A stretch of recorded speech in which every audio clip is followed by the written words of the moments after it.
एक और स्टॉक की बात करते हैं। एक रीसेंट लिस्टिंग हुई थी एनटीपीसी ग्रीन एनर्जी। लिस्टिंग फीकी हुई क्योंकि मार्केट खराब था, लेकिन उसके बाद से अच्छा ट्रैक्शन दिख रहा है और आज तो 10% का अपर सर्किट लगा हुआ है।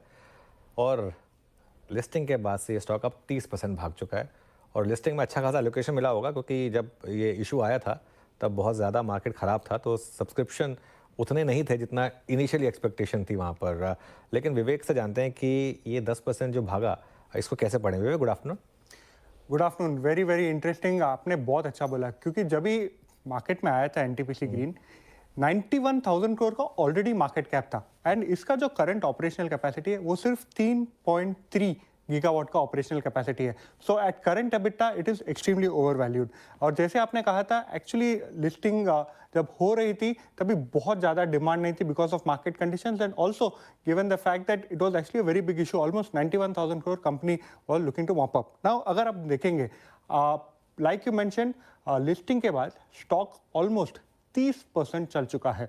तो 91,000 करोड़ का मार्केट कैप था डे वन पे रिमेंबर आफ्टर बहुत वीक लिस्टिंग के बाद स्टॉक काफी रिकवर हुआ था। और अगर आज आप मार्केट कैप देखेंगे तो मार्केट कैप है कंपनी का 1.2 लाख करोड़। तो ओवर 1 लाख करोड़ का मार्केट कैप है एनटीपीसी ग्रीन का, जिसका ऑपरेशनल कैपेसिटी है सिर्फ 3.3 गीगावाट। और एनटीपीसी जो पेरेंट कंपनी है उसका ऑलमोस्ट 2.5 टाइम्स ही होगा मार्केट कैप, जिसका ऑलमोस्ट 75 गीगावाट है। तो काफी डिफरेंस है अगर आप इवन बेसिक कंपैरिजन करोगे इन टर्म्स ऑफ कैपेसिटी और क्या एनटीपीसी ग्रीन का है और क्या एनटीपीसी का है। अभी कंपनी हमें मिला था ऑन लिस्टिंग डे, कंपनी ने हमें टारगेट्स दिया था, स्पेसिफिक टारगेट्स दिया था 2032 तक। ये क्लियर है कंपनी 2032 तक 60 गीगावाट का रिन्यूएबल कैपेसिटी एडिशन करेगा। अभी सिर्फ 3.3 है, तो बहुत एम्बिशियस टारगेट कंपनी ने सेट किया है। 5 gigawatt by FY26, 19 gigawatt 19,000 megawatt that is by 2027।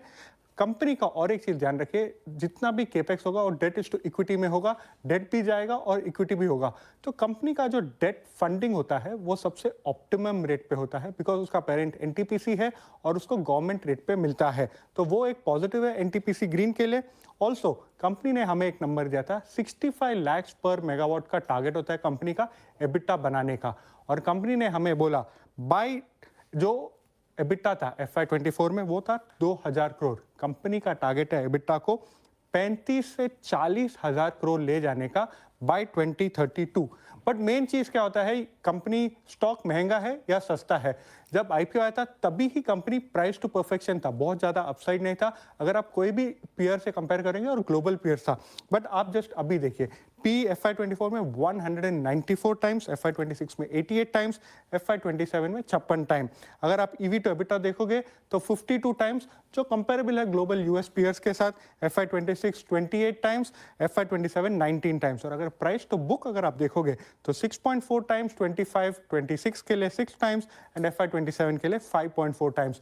बहुत अच्छा रैली दिया स्टॉक ने, बट ये बात जरूर है कि स्टॉक जरूर एक्सपेंसिव है करंट मार्केट प्राइस पे। बिल्कुल।